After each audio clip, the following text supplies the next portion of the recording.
everyone, and welcome to the English Audiobook Library podcast. I'm Molika, and I'm so happy you're here with us today. And I'm Smith. Hey, Molika, you sound extra enthusiastic today. I am, because today we're talking about something really close to my heart: how to overcome shyness when speaking English. This is such an important topic. So many learners struggle with this. Including me. I used to be terribly shy about speaking English. Even when I knew what to say, I couldn't get the words out. Really? You seem so confident now. That's because I learned strategies to overcome it. And today, I want to share them with our listeners who feel the same way. Perfect. Let's help people break through their shyness. Smith, let me start by asking you, what exactly is shyness when it comes to speaking English? That's a great question. Shyness is basically fear. Fear of being judged, fear of making mistakes, fear of sounding stupid.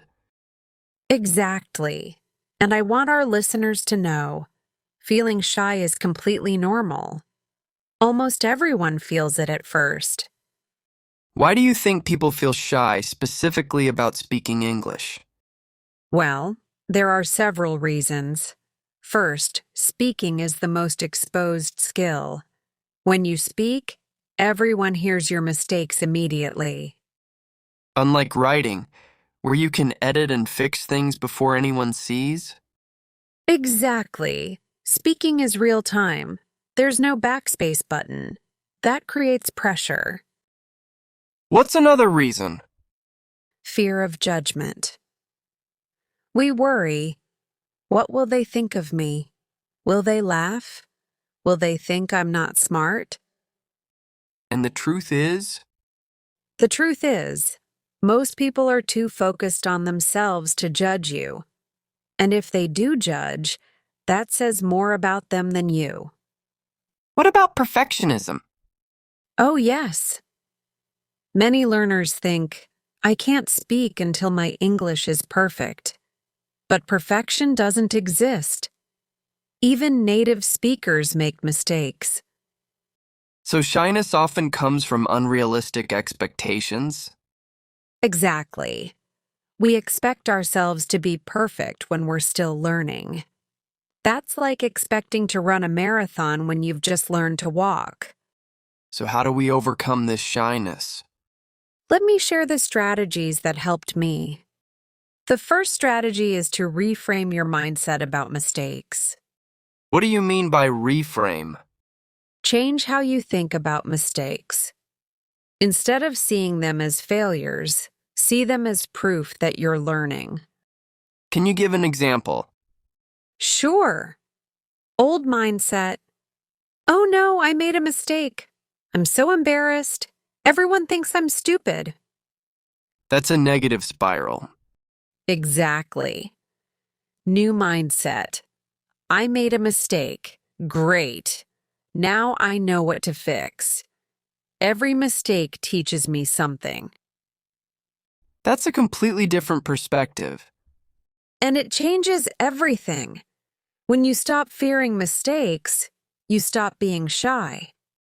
Because mistakes become learning opportunities instead of embarrassments? Exactly. Here's another reframe. I'm not bad at English. I'm learning English. There's a big difference. Bad at English sounds permanent. Learning English sounds temporary and hopeful. Yes, and one more important reframe. People aren't judging me. They're impressed I'm trying to speak a new language. Because most people can't speak two languages. Exactly. When you speak imperfect English, you're still doing something impressive. Remember that. So changing your thoughts about mistakes reduces shyness? Yes. Your thoughts create your feelings. Change the thoughts, change the feelings. Okay, so we've reframed our mindset. What's the second strategy? Start small and practice in private first. Don't jump into big, scary situations. What do you mean by starting small? If speaking English in public feels terrifying, don't start there. Start by speaking to yourself at home. Speaking to yourself? Yes, talk to yourself in English. Describe what you're doing, what you see, how you feel. No one is listening, so there's zero pressure. That's a safe way to practice. Exactly. Next step, record yourself speaking.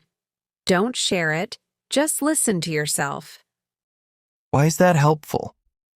Because you get used to hearing yourself speak English, it becomes less strange and scary. What's the next small step?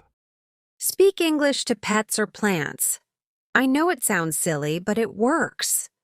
Because they won't judge you. Exactly. Then, move to speaking with one trusted friend who's also learning English. Choose someone who's supportive and encouraging. So you gradually increase the challenge level? Yes.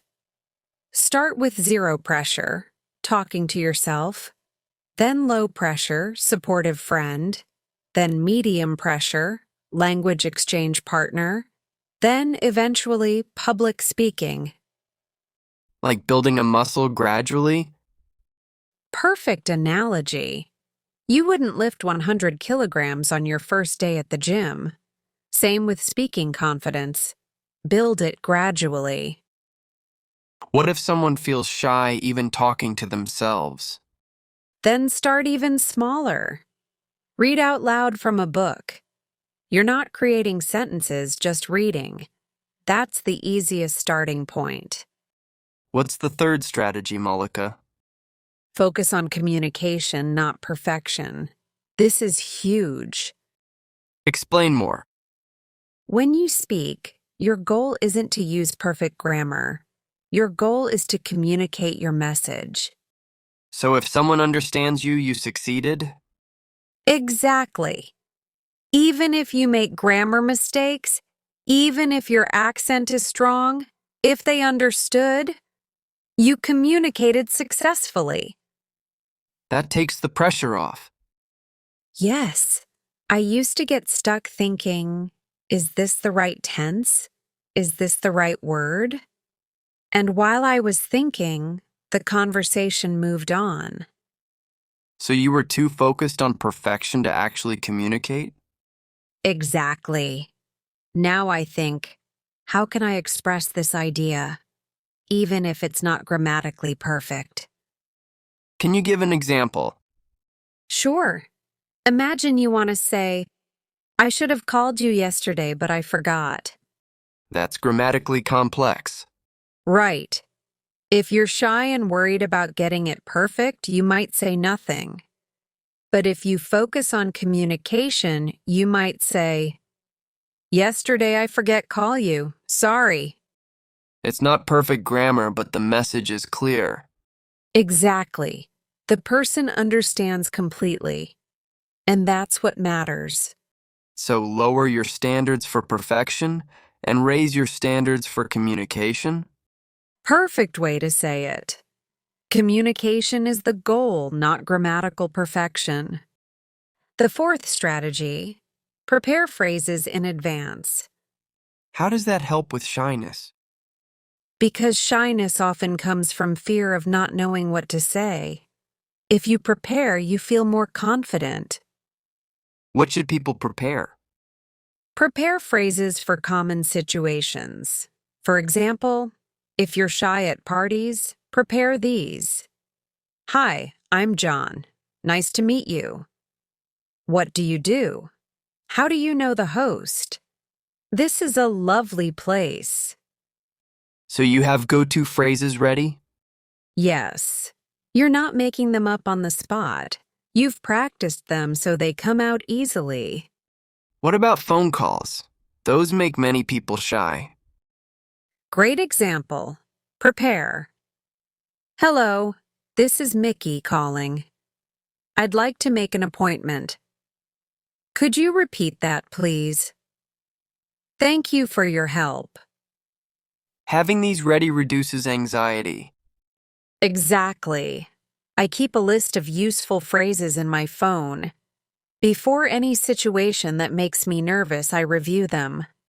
That's smart preparation. Also, prepare rescue phrases for when you're stuck. I'm not sure how to say this in English. Can you help me with a word? What's the English word for? So you're prepared even for moments when you don't know something. Exactly. Preparation breeds confidence. What's the fifth strategy? Celebrate small wins. This is so important for building confidence. What do you mean by small wins? Every time you speak English, even if it's just one sentence, celebrate it. Don't focus on what went wrong. Focus on what you did. Give me examples. You ordered coffee in English? Celebrate. You asked someone for directions?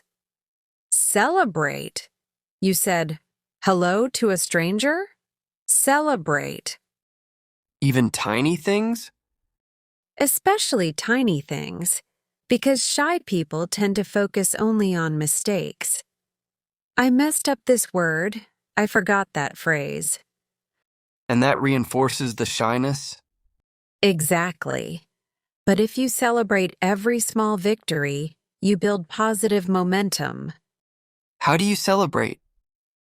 Doesn't have to be big. Just acknowledge it. I did it. I spoke English even though I was nervous. Mental high five? Yes. Or tell a friend, write it in a journal, or give yourself a small reward.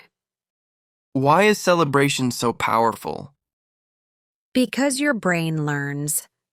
Speaking English. Positive feeling. The more you celebrate, the less shy you become.